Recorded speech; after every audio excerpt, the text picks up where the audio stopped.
بسم اللہ الرحمن الرحیم۔ السلام علیکم۔ Welcome to risen child school online classes class 7۔ میں آپ کی اردو کی ٹیچر حنا بی بی۔ امید ہے کہ آپ خیر و عافیت کے ساتھ ہوں گے۔ گزشتہ کلاس میں ہم نے سبق ایثار کا آدھا حصہ پڑھا تھا اور آج ہم اسے انشاءاللہ کمپلیٹ کریں گے۔ اچھا جی، آگے جانے سے پہلے سب سے پہلے ہم ایثار کے بارے میں جان لیتے ہیں، اور ہم نے جو پہلے آدھا سبق پڑھا تھا اس کا خلاصہ میں آپ کو بیان کر دیتی ہوں۔ ایثار کا مطلب ہوتا ہے قربانی، ٹھیک ہے۔ اور دوپہر کے وقت تپتے ہوئے ریگستان میں ایک نوجوان نخلستان کی تلاش میں تھا۔ نخلستان کہا جاتا ہے ایسی جگہ کو کہ جہاں بہت سارے درخت ہوں، اور اس نے دور سے دیکھا، اسے کھجور کے درختوں کا ایک جھنڈ نظر آیا۔ اس نے اونٹ کو اور تیز کر دیا۔ اب وہ نخلستان میں پہنچ گیا۔ وہاں جا کر اس نے اپنے اونٹ کو باندھ دیا گھٹنے سے، اور خود اس نے پانی پی کر آرام کا ارادہ کیا، اور وہ لیٹا، اور لیٹتے ہی اس کی آنکھ لگ گئی۔ اب تھوڑی دیر بعد اونٹ نے اٹھنے کی کوشش کی، جس سے اس کے گھٹنے کی رسی کھل گئی اور وہ درختوں کے پتے کھانے لگا۔ نخلستان ایک بوڑھے آدمی کا تھا، اور بوڑھے آدمی نے، وہ جو اس کا بوڑھا مالک تھا، اس نے نوجوان کو آوازیں دی، مگر وہ تو گہری نیند سو رہا تھا، اس لیے اسے آواز نہ آئی، اور بوڑھے نے ایک پتھر اٹھا کر اونٹ کو مارا، اور وہ پتھر اونٹ کے سر میں جا کے لگا، جو کہ اتنا کاری تھا کہ وہ اسی وقت ہلاک ہو گیا، گر پڑا اور ہلاک ہو گیا۔ اب بوڑھا جو تھا وہ اسے مارنا نہیں چاہتا تھا، لیکن اچانک ہی اس کی موت واقع ہو گئی۔ اور جب تھوڑی دیر بعد جب نوجوان اٹھا اور اس نے ادھر ادھر اپنا اونٹ نہ پایا، تو اس نے اس بوڑھے مالک سے پوچھا۔ بوڑھے مالک نے جیسے ہی اسے بتایا کہ یہ اس سے ہوا ہے، اس نے اسے قتل کر دیا، اور اس کے جو 2 بیٹے تھے انہوں نے اس نوجوان کو پکڑ لیا اور انہیں حضرت عمر فاروق رضی اللہ تعالیٰ عنہ کے دربار میں لے آئے، کیونکہ اس وقت خلیفہ دوم حضرت عمر فاروق رضی اللہ تعالیٰ عنہ کی حکومت کا زمانہ تھا، اس لیے دربار فاروقی میں لے آئے۔ حضرت عمر فاروق رضی اللہ تعالیٰ عنہ کے سامنے اس نے ایک بالغ جرم کر لیا، اور حضرت عمر فاروق رضی اللہ تعالیٰ عنہ نے اسے سزائے موت دے دی۔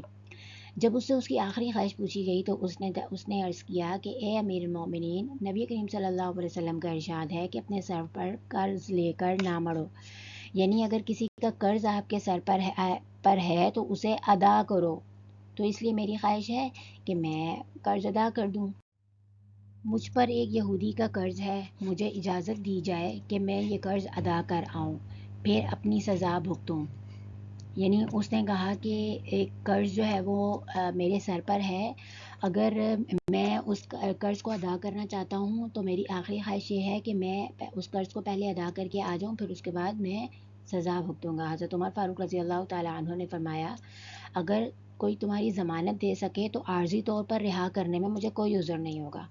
یعنی اگر کوئی یہ کہے کہ تم واپس نہ آئے اور اس کو تمہاری جگہ قتل کر دیا جائے یا سزائے موت دی جائے تو ٹھیک ہے، تمہاری اگر کوئی ضمانت دینے کو تیار ہے تو میں تمہیں تھوڑے دنوں کے لیے آزاد کر دیتا ہوں، تم جا کے اپنی خواہش پوری کر کے آ جاؤ۔ نوجوان نے مجمع پر نظر ڈالی، اس میں کوئی بھی اس کا واقف نہیں تھا۔ یعنی جب اس نے مجمع کہا جاتا ہے لوگوں کی بھیڑ کو، اور جب اس نے اس مجمع پر نظر ڈالی تو وہاں پر اس کو کوئی بھی جاننے والا نہیں تھا، نہ ہی اس کا کوئی جاننے والا وہاں تھا۔ وہ حیران کھڑا تھا کہ ایک صحابی کھڑے ہوئے اور عرض کی، اے امیر المومنین، میں اس نوجوان کی ضمانت دیتا ہوں۔ صحابی رسول صلی اللہ علیہ وسلم کے ان الفاظ نے مجمع پر سناٹا طاری کر دیا۔ یہ سن کر حضرت عمر رضی اللہ تعالیٰ عنہ نے فرمایا، آپ رسول اکرم صلی اللہ علیہ وسلم کے صحابی ہیں، اگر یہ نوجوان نہ آیا تو اس کے بدلے آپ کو قتل کیا جائے گا۔ یعنی وہ صحابی رسول تھے، یعنی آپ صلی اللہ علیہ وسلم کے ساتھی تھے، اور انہوں نے جب کہا کہ میں اس نوجوان کی ضمانت دیتا ہوں، یعنی اگر یہ واپس نہ آیا تو مجھے اس کے بدلے میں قتل کر دیا جائے، تو حضرت عمر فاروق رضی اللہ تعالیٰ عنہ سمیت تمام لوگ حیرت میں مبتلا ہو گئے، اور حضرت عمر فاروق نے فرمایا کہ مطلب آپ تو صحابی ہیں، اور اگر یہ نوجوان نہیں آیا تو اس کے بدلے میں آپ کو قتل کیا جائے گا۔ صحابی رسول صلی اللہ علیہ وسلم نے عرض کی، امیر المومنین، میں نے اپنا انجام سوچ لیا ہے، یعنی مجھے پتہ ہے کہ اگر یہ واپس نہیں آیا تو مجھے قتل کر دیا جائے گا، مگر میں یہ برداشت نہیں کر سکتا کہ ایک مسلمان کہیں بھی اپنے آپ کو دوسرے سے بیگانہ سمجھے، یعنی وہ یہ سمجھے کہ اس کا کوئی بھی مدد کرنے والا نہیں ہے۔ اگر ہمارے رسول صلی اللہ علیہ وسلم ہمیں جو اسلامی تعلیمات عطا فرمائی ہیں اس کی بنا پر یہ میرا بھائی ہے، اور میں بخوشی اس کی ضمانت دیتا ہوں۔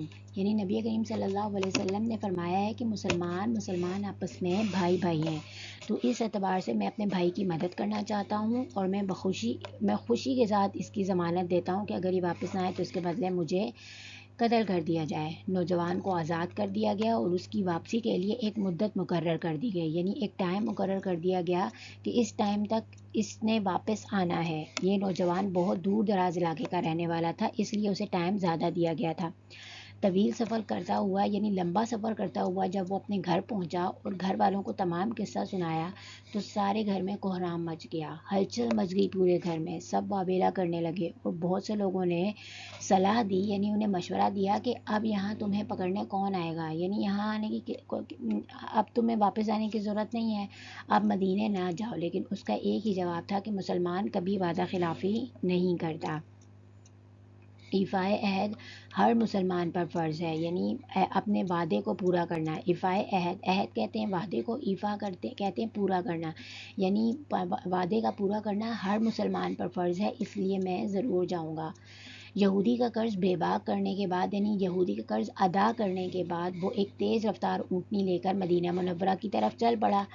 آج اس نوجوان کی میعاد کا آخری دن تھا۔ میعاد کہا جاتا ہے جی مطلب اس کا ٹائم جو اس کو دیا گیا تھا، مقررہ وقت، اس کا آخری دن تھا۔ سب کو یقین تھا کہ صحابی رسول صلی اللہ علیہ وسلم آج اس عربی نوجوان کے بدلے قتل کر دیے جائیں گے۔ حضرت عمر فاروق رضی اللہ تعالیٰ عنہ بھی پریشان تھے۔ جوں وقت گزرتا جا رہا تھا سب کی پریشانی بڑھتی جا رہی تھی، کیونکہ آپ صلی اللہ علیہ وسلم کے بعد آپ صلی اللہ علیہ وسلم کے صحابہ کرام رضی اللہ تعالیٰ عنہ کا بہت اکرام کیا جاتا تھا۔ عوام کی نگاہیں آنے والے راستے پر جمی ہوئی تھیں، مگر ادھر سے کسی کے آنے کا امکان تک نظر نہ آتا تھا۔ اب وقت ختم ہوتا جا رہا تھا۔ صحابی رسول صلی اللہ علیہ وسلم جرأت سے مدینے میں میدان میں کھڑے تھے، اور قریب تھا کہ جلاد کو ان کی گردن مارنے کا حکم دیا جائے کہ اچانک مجمع میں ایک شور بلند ہوا۔ یعنی صحابی رسول صلی اللہ علیہ وسلم پھر بھی پریشان نہیں تھے، وہ بڑی ہمت کے ساتھ وہاں کھڑے ہوئے تھے، اور جلاد یعنی جو سر قلم کرنے والا انسان ہوتا ہے اسے کہا جاتا ہے جلاد، وہ اس وقت وہیں کھڑا تھا اور قریب تھا کہ وہ ان کی گردن پر تلوار چلا دیتا۔ اچانک شور ہوا کہ ٹھہرو، ادھر دیکھو، ٹھہرو ادھر دیکھو، گرد و غبار اڑ رہا ہے، شاید کوئی آ رہا ہے۔ یعنی انہوں نے دیکھا کہ اونٹنی پر ایک سوار نوجوان آتا دکھائی دیا، لوگ پکار اٹھے، دیکھو نوجوان آ رہا ہے۔ زیادہ دیر نہ گزری تھی کہ وہ نوجوان اس مجمع میں تھا۔ اس نے اونٹنی سے اترتے ہی معذرت کی کہ میری زین کا ٹنگ ٹوٹ گیا تھا، جس کے باعث مجھے کچھ دیر رکنا پڑا، یعنی اس کی اونٹنی کی زین کا ٹنگ ٹوٹ گیا تھا تو اس لیے اسے تھوڑی دیر رکنا پڑا۔ مجھے خوشی ہے کہ میرے محسن کی جان بچ گئی۔ اور محسن کون تھے؟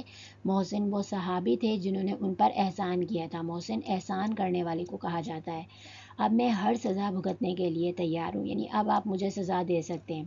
نوجوان کی شرافت اور ایفائے عہد نے سارے مجمع پر سناٹا طاری کر دیا، یعنی اس کی شرافت اور اس نے جو عہد پورا کیا تھا، اپنا وعدہ پورا کیا تھا، اس سے سارے لوگ حیران ہو گئے۔ مطلب سب تو اسی اس میں تھے کہ کوئی بھی واپس نہیں آئے گا، اور اب جو ہے وہ سارے کے سارے دل میں اس کی سلامتی کی دعائیں مانگنے لگے۔ اتنے میں بوڑھے کے دونوں بیٹے مجمع سے نکل کر حضرت عمر فاروق رضی اللہ تعالیٰ عنہ کی روبرو کھڑے ہو گئے، یعنی ان کے سامنے کھڑے ہو گئے اور عرض کی، اے امیر المومنین، ہم نے اپنے باپ کا خون معاف کیا، ہم نہیں چاہتے کہ ایک سچا مسلمان ہماری وجہ سے موت کے گھاٹ اتارا جائے، یعنی ہم اسے معاف کرتے ہیں کیونکہ وہ ایک سچا مسلمان ہے اور ہم اسے اس طرح سے مرتا ہوا نہیں دیکھ سکتے۔